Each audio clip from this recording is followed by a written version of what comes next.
తెలంగాణ మాజీ ముఖ్యమంత్రి కల్వకుంట్ల చంద్రశేఖరరావు ఈరోజు జనరల్ హెల్త్ చెకప్ కోసం హైదరాబాద్లోని సోమాజిగూడలో ఉన్నటువంటి యశోద హాస్పిటల్కి వెళ్లారు. అయితే గత వారం ఆయన ఆరోగ్య పరిస్థితి పూర్తిగా దెబ్బతిందని, కొద్దిగా నీరసంగా ఉండడంతో వైద్యులను సంప్రదించిన విషయం మనందరికీ తెలిసిందే. అయితే ఈ నేపథ్యంలోనే తదుపరి పరీక్షల కోసం ఆయన షుగర్ లెవెల్స్ ఏదైతే సోడియం స్థాయిలు పూర్తిగా తగ్గిపోయాయని వైద్యులు గుర్తించడంతో మరోసారి హాస్పిటల్కి తీసుకెళ్లినట్లయితే మనకు సమాచారం అందుతుంది. దీనిపై మరింత సమాచారం అందించడానికి మా బ్యూరో చీఫ్ వసంత్ లైన్లో ఉన్నారు. వసంత్, చెప్పండి, అసలు కేసీఆర్ మరోసారి యశోద హాస్పిటల్కి ఎందుకు వెళ్ళారంటు? అంటే గత వారమే తీవ్ర జ్వరంతో యశోద ఆసుపత్రిలో జాయిన్ అయిన కేసీఆర్ దాని తర్వాత డిశ్చార్జ్ అయిన తర్వాత ఎర్రవల్లి ఫామ్ హౌస్ కి వెళ్లకుండా గత 5 రోజుల నుంచి కూడాను నందినగర్ లో ఉంటున్నారు. మరొకసారి అంటే కేవలం ఇది టెస్టుల కోసమే వచ్చారు. అటుపక్క సోడియం లెవెల్స్ గురించి కానీ, షుగర్ లెవెల్స్ గురించి కానీ ఏ విధంగా ఉన్నాయో తెలుసుకుందామనే చెకప్ కోసమే వచ్చారని బీఆర్ఎస్ నేతలు చెప్పే ప్రయత్నం చేస్తున్నారు. కానీ కొంతమేర కేసీఆర్ పరిస్థితి ఆందోళనకరంగానే ఉంది. అంటే వయోభారం ఒకటి, అండ్ వీటితో పాటుగా ఆయన పార్టీకి కొంత దూరంగా ఉంటూ ఇంట్లో కొంతమేర సొంత కుటుంబంలో కల్వకుంట్ల కుటుంబంలోనే కుమ్ములాట్లు ఇవన్నీ కూడాను కేసీఆర్ సైకలాజికల్ గా ఇబ్బంది పడుతున్నారు అనేది ఒక చర్చ జరుగుతుంది. అంటే ముఖ్యంగా ఇప్పుడు కేసీఆర్ కి సంబంధించి గత 5 రోజుల నుంచి కూడాను ఆయన నందినగర్ లోనే అంటే ఆరోగ్యం సహకరించగా ఎర్రవల్లి ఫామ్ హౌస్ కి వెళ్లాల్సి ఉన్నా సరే కానీ నందినగర్ లోనే గత 5 రోజుల నుంచి కూడాను ఆయన ఉంటున్నారు. ట్రీట్మెంట్లు కూడా తీసుకుంటున్నారు.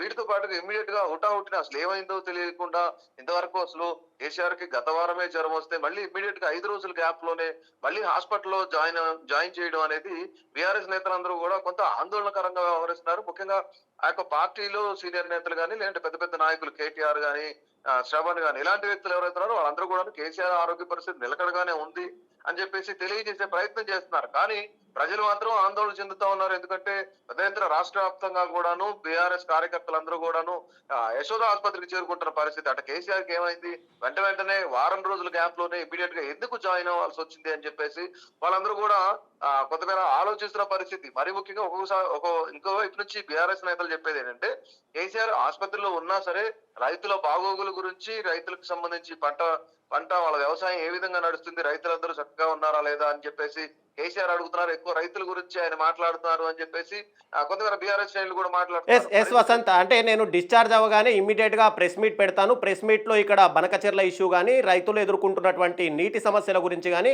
ఖచ్చితంగా రాష్ట్ర ప్రజలకు తెలియజేస్తారని కేసీఆర్ స్టేట్మెంట్ ఇచ్చారు అంటూ కూడా బీఆర్ఎస్ నేతలు ఒక్కసారిగా ప్రచారం చేశారు. ఇప్పుడు మళ్ళీ రెండోసారి కేసీఆర్ యశోదకి వెళ్ళడంతో అటు అంటే ఆయన స్టేట్మెంట్ ఇచ్చారా లేదంటే బీఆర్ఎస్ నేతలు అలా ప్రోపగండా చేస్తున్నారని ఏమన్నా అనిపిస్తుందా?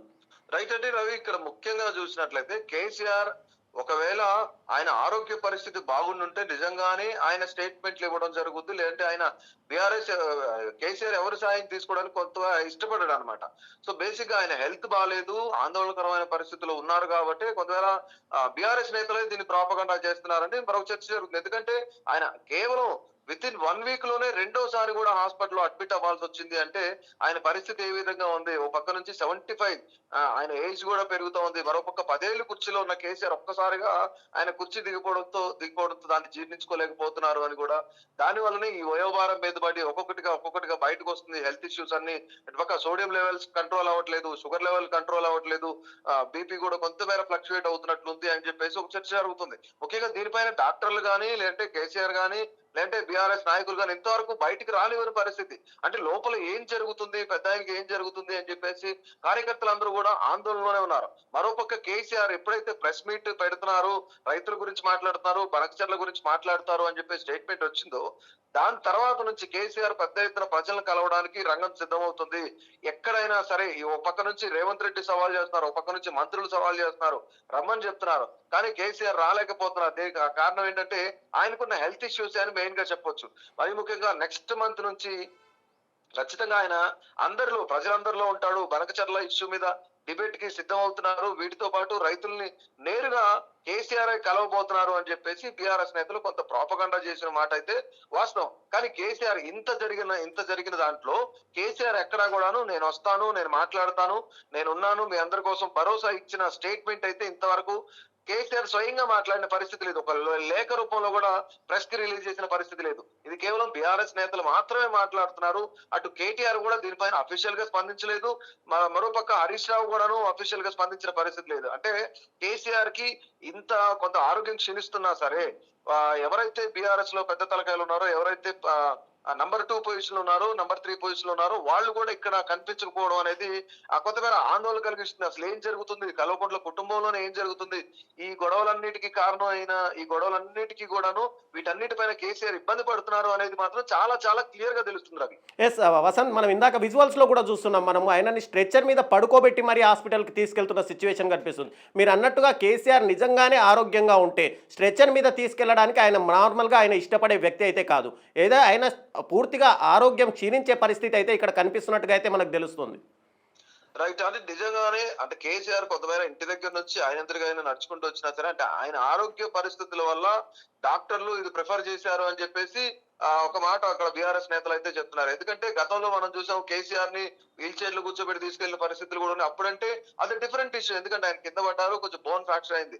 సో అది కానీ ఇప్పుడు కేసీఆర్ ఇంటి దగ్గర నుంచి నడిచి వచ్చారు అని చెప్పేసి కొంత విజువల్ అంటే ఏవైతే బీఆర్ఎస్ కి సంబంధించిన కొన్ని ఛానల్స్ ఒక నార్మల్ విజువల్ అయితే ప్లే చేస్తున్నారు. కానీ ఇక్కడ మరీ ముఖ్యంగా మనం చూసినట్లయితే కేసీఆర్ పరిస్థితి కొంత ఆందోళనకరంగా ఉంది అనేది మాత్రం చాలా చాలా క్లియర్ గా తెలుస్తుంది. కేసీఆర్ అభిమానులందరూ, బీఆర్ఎస్ గులాబీ నేతలందరూ కూడాను, కార్యకర్తలందరూ కూడాను ఆందోళన చెందుతా ఉన్నారు. కానీ కేసీఆర్ పరిస్థితి ఏంటి అంటే మరోపక్క కొన్ని ఇంతకు ముందు మనం ఎగ్జాంపుల్ చూసాం. ఎక్స్ సీఎం అయిన తర్వాత సీఎం పొజిషన్ లో ఉన్న వ్యక్తుల్ని కొంతమంది హాస్పిటల్ కి తీసుకెళ్లి ఏ విధంగా వాళ్ళ పరిస్థితులు ఉన్నాయో మన పక్క రాష్ట్రమైన తమిళనాడు కానీ ఇతర రాష్ట్రాలు మనం చూసాం. ఇలాంటివన్నీ ఎగ్జాంపుల్స్ గుర్తు చేసుకుంటున్నారు. అంటే నిజంగా ఇది జరుగుద్దా జరగదా అనేది పక్కన పెడితే ప్రజలందరూ కూడా అదే ఆందోళనలో ఉన్నారు. అసలు ఏమైంది, పెద్ద ఆయనకి ఏమైంది? ఆయన ఎప్పుడు యాక్టివ్ గా ఉండే వ్యక్తి, మాటల్లో కూడాను కొంతమేర చాతుర్యం ప్రవర్తించే వ్యక్తి, ఇలాంటి వ్యక్తి కనీసం మాట్లాడలేని పరిస్థితి, స్ట్రెచర్ మీద తీసుకెళ్లే పరిస్థితి ఎందుకు వచ్చింది అనేది కనీసం పార్టీ కార్యకర్తలకు కూడా ఒక క్లారిటీ లేని పరిస్థితిలో వాళ్ళంతా కూడాను ఇబ్బంది పడుతున్నారు, వాళ్ళంతా బాధపడుతున్న పరిస్థితి కూడా ఇప్పుడు మనం చూస్తున్నారు. ఎస్, అంటే ఇప్పుడు మళ్ళీ యశోద హాస్పిటల్ నుంచి ఏదైనా హెల్త్ బులెటిన్ విడుదల చేసే అవకాశాలు కనిపిస్తున్నాయా, లేదంటే కేసీఆర్ ఈ రోజు హాస్పిటల్లోనే రెస్ట్ తీసుకునే అవకాశాలు, ఏదైనా ట్రీట్మెంట్లో ఉండే అవకాశాలు కనిపిస్తున్నాయి? రైట్. అంటే డాక్టర్లు చెప్తున్నారు అనేసి బీఆర్ఎస్ శ్రేణులు, సెకండ్ గ్రేడ్ లీడర్స్ అందరూ చెప్తున్నారు. కానీ కేవలం కొన్ని టెస్టులు చేయించుకుంటారు. ఈ టెస్టుల తర్వాత ఆయన ఆరోగ్య పరిస్థితిని బట్టి ఎర్రవల్లి ఫామ్ హౌస్ కి వెళ్తారు అని చెప్పేసి మాట్లాడుతున్నారు అన్నమాట. కానీ కేసీఆర్ ఖచ్చితంగా ఈ రోజంతా హాస్పిటల్లోనే ఉండాల్సిన పరిస్థితి. ఎందుకంటే స్ట్రెచర్ మీద తీసుకెళ్తున్నారు, ఆయన పరిస్థితి ఎట్లా ఉందో, ఆయన ఆరోగ్యం క్షీణించింది అని చెప్పేసి చెప్తున్నారు. అంటే కొంత ఆందోళనకరంగా ఉంది. అంటే మరీ పూర్తిగా క్షీణించింది అని చెప్పలేం, కానీ కొంతమేర ఆందోళనకరంగానే ఉంది. ఎందుకంటే బీపీ కానీ, షుగర్ కానీ, సోడియం లెవెల్స్ కానీ ఇవన్నీ కూడా వీటితో పాటు ఇతర టెస్టులు కూడా చేయించాలి. కాబట్టి ఇమ్మీడియట్ గా అవన్నీ అయిపోవు కనుక సో ఖచ్చితంగా హాస్పిటల్లో ఉండాల్సిన పరిస్థితి అయితే ఉంది Ravi. Yes, thank you Vasanth. ఇది కేసీఆర్ ఆరోగ్య పరిస్థితి. ముఖ్యంగా రెండోసారి యశోద హాస్పిటల్కి కేసీఆర్ వెళ్ళడంతో ఒక్కసారిగా బీఆర్ఎస్ శ్రేణులతో పాటు ఎవరైతే నాయకులు ఉంటారో వాళ్ళందరూ కూడా తీవ్రంగా గందరగోళ పరిస్థితులు అయితే నెలకొన్నాయి. ఒక్కసారిగా అంటే ఇంతకుముందు యశోద హాస్పిటల్కి వెళ్ళినప్పుడు కూడా కేసీఆర్కి సంబంధించి ఏదైనా హెల్త్ బులెటిన్ బయటికి వస్తుంది అని అందరూ వెయిట్ చేసినప్పటికీ కూడా ఎలాంటి హెల్త్ బులెటిన్ విడుదల చేయలేదు. తర్వాత కేసీఆర్ ఖచ్చితంగా బయటకు వచ్చిన తర్వాత బనకచెర్లకు సంబంధించి, లేదంటే ఈ రైతాంగం ఎదుర్కొంటున్న నీటి సమస్యకు సంబంధించి ఖచ్చితంగా ప్రెస్ మీట్ పెడతాను అని కేసీఆర్ చెప్పిన నేపథ్యంలో ఇప్పుడు మళ్ళీ రెండోసారి యశోద హాస్పిటల్కి వెళ్ళడంతో కేసీఆర్ ఆరోగ్య పరిస్థితి ఏమైందా అనేది ఒక్కసారిగా పరిస్థితి అయితే గందరగోళంగా మారిపోయింది. కేసీఆర్ క్షేమంగా బయటికి రావాలని చెప్పి బీఆర్ఎస్ శ్రేణులతో పాటు అటు రాష్ట్ర ప్రజలు కూడా కోరుకుంటున్నది అయితే మనకు కనిపిస్తుంది. Thank you.